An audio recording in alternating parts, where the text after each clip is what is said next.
Біз ел қатарлы қарапайым отбасы болдық. Үйде тек қыздармыз. Анам бар өмірін бізге арнады. Ал әкем ол үнемі жұмыста. Ол бала тумады деп анама кінә артқан емес. Бірақ оның жоқтығы да, барлығы да біз үшін бірдей еді. Әкем 3-4 айлап, тіпті одан да ұзақ уақыт үйге келмейтін. Келген күннің өзінде бізбен көп сөйлеспейтін де, сырласпайтын. Біз анамыздың жылуына оранып, оның мейірімімен ғана өсіп өндік. Әкемізді жақсы көретінбіз, бірақ оның бізбен бірге болмауы жүрегімізде бір бос кеңістік қалдырды. Кейде ойлаймын, егер әкем үйде көбірек болса, біз мүлде басқаша болар ма едік деп. Бірақ тағдыр осыны бұйырды. Әйтеуір әкеміз бар, сол үшін де қуанамыз. Мен үйдің 3-ші қызы болдым. 2 әпкем және сіңілім бар. Үлкен әпкем мектеп бітіре сала алып қашудың құрбаны болды. Бәрі бір сәтте өзгерді. Бір түнде басымыз ауған жаққа босып кетуге мәжбүр болдық. Әпкем кеше ғана мектеп бітірген еді ғой, жап-жас, болашағы алда, оқу оқып, арманын жүзеге асыру керек болатын. Бірақ бәрі әп-сәтте құрыды. Анам шыдай алмады, ашуға булығып, әлі жас қой, оқуы керек, оны алып кетемін деп жанталаса қарсы болды. Әкем болса сабырлы әрі қатал, кеткен қыз кетті, босаға аттап қойды. Енді оны жайына қалдыр, дастарханды жай, келген құдаларды күтеміз деп соңғы сөзін кесіп айтты. Анам жылап жүріп амалсыз көнді. Мен сол сәтте әкемді жек көріп кеттім. Әпкемнің біз үшін құны жоқтай көрінді. Әкемнің бізге деген мейірімі де, жанашырлығы да жоғын сол кезде түсіндім. Оның айтқан сөздері жүрегімді жаралады. Мен небәрі 15-те едім. Бой жетіп келе жатқан шағымда өмірдің осыншалық ауырлығын сезіну маған тым ауыр тиді. Әпкемнің бізден алшақтап, енді қайтып үйге оралмайтынын ойлап, жүрегім қанжылады. Оны сағындым. Жай ғана әпкемнің күлкісін, жанымда болғанын аңсадым. Бірақ енді оның бәрі өткен шақ болып қалды. Сол бір күн бәріміздің есімізде мәңгі қалды. Әпкеміздің тойы алғашында көңілсіз көрінгенін байқап, іште алаңдап едім. Бірақ көп ұзамай бәрі түсінікті болды. Әпкемнің жүзіндегі бақыттың белгісін байқамау мүмкін емес еді. Сол тойда әпкем өзінің сүйген жігітіне тұрмысқа шыққанын білдім. Бәрімізден жасырып, онымен кездесіп жүрген екен. Бұған дейін байқамағаным үшінді өзімді кінәлағандай болдым. Бірақ әпкемнің бақытын көріп менде қуанып кеттім. Той шын мәнінде керемет өтті. Әпкемнің арманы орындалғандай көрінді. Бәріміз мәз-мейрам болып тарқастық. Арада 3 жыл өтті. Әпкем мен жездем бөлек шығып қалада тұрды. Ал мен мектепті аяқтап, оқуға түсу үшін өзімнің жолымды іздеп жүрген едім. Әпкем тұратын қалаға оқуға тапсыруға шешім қабылдадым. Тіпті ойланбастан таңдай салған қала еді.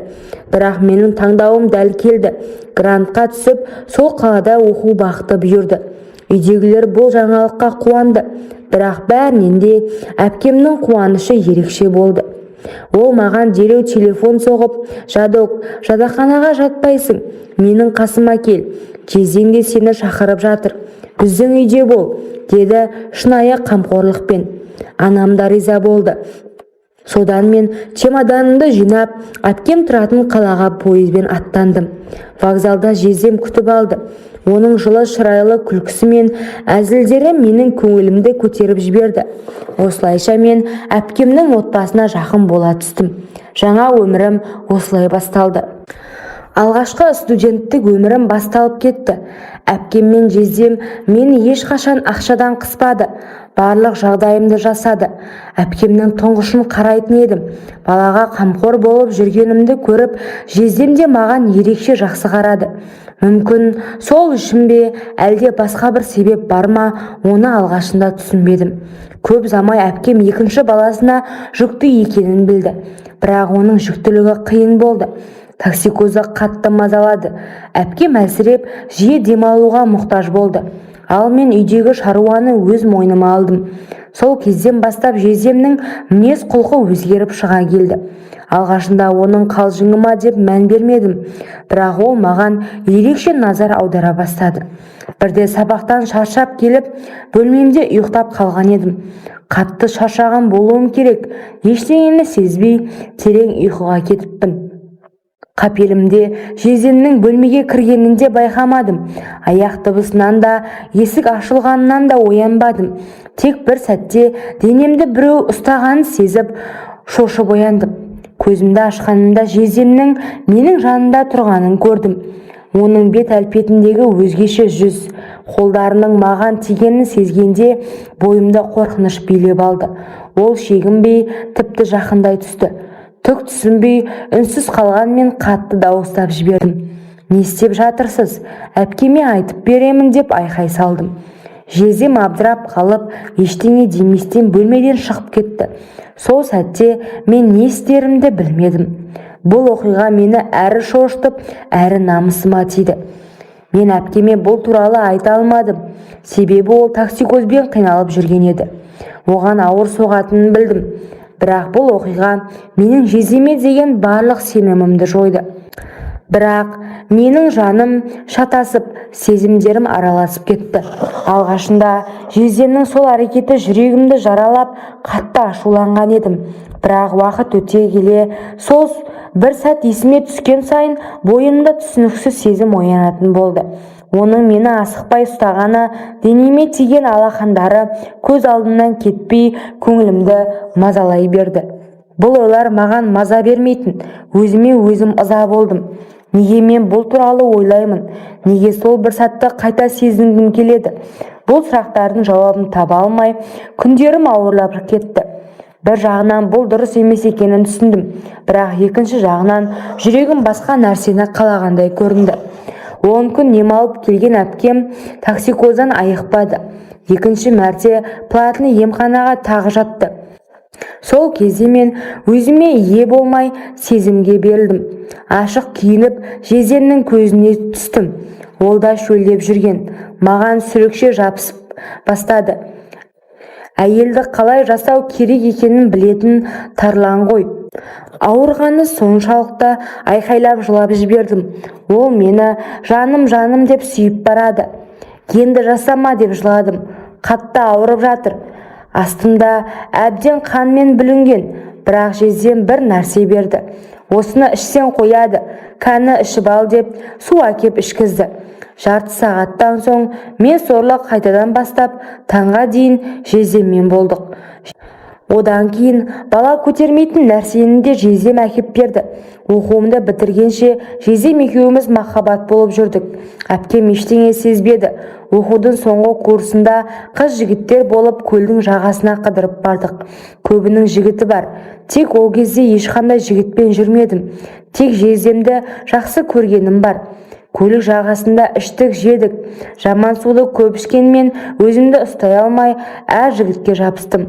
3 қыз, 6 жігіт болып барғанбыз. 2 қыз жігітімен оңаша кетіп қалды. Мен 4 жігітпен қалдым. Әр қайсысына жабысып, өзімнің берілгенім есімде. Олар мені кезек-кезек жасап жатты. Мен рахат алдым. Таңға дейін 4-еумен болдым. Тіпті жалықпадым. Бірақ 2 аяғым ауырып жүруім қиындай түсті. Таң ата үстім сасып үйге келдім. Орланып ақырын кіріп душқа түсіп жуынып алдым. Сағат түскі 11-ден өте әпкем оятып, ауылға бір шаруалармен кетіп бара жатқанын айтты. Ұйқылы ұя деп қайта ұйықтап кетіппін. Кеш болғанында байқадым. Жездем келіп оятып алды. Содан өзінің тірлігіне көшіп бастады. Бірден білді ол. Кешегі түннен кейін менікі ісіп кеткен. Мойнынан қылқындырып, кіммен болдың? Неше еркекпен болдың? Деп ашуланып сұрақтың астына алды. Қатты ашуланып сұрағына жауап алған соң менен көңілі қалды. Үйден кет, сен аурусың, деп сол күні мені үйден қуып шықты. Сол күні далаға қалған мен группалас жігіттен көмек сұрадым. Ол қуанып, өздері тұрып жатқан пәтерге шақырды. Сол түні тағы да 4 жігітпен таңға дейін болдым. Солай 1 ай бойы әлгі еркектердің ермегі болдым. Ең аяғы ақша жасап, жеке пәтерге шығып, еркектерді қабылдап жүрдім. Қанша болсам да ешқашан тоймадым. Қазір жасым 30-да. Әлі күнге дейін қабылдап ақша жасап жүрмін. Бәрі менің жаман қыз екенімді біліп алған. Әлде қашан теріс айналды. Ал мен бұл қылығымды қоя алар емеспін. Қартайып келемін, отбасы құрғым келеді. Бірақ бір күні менімен болған еркектің бірі не қайнағам, не қайным болып шығып қалса не болар екен деп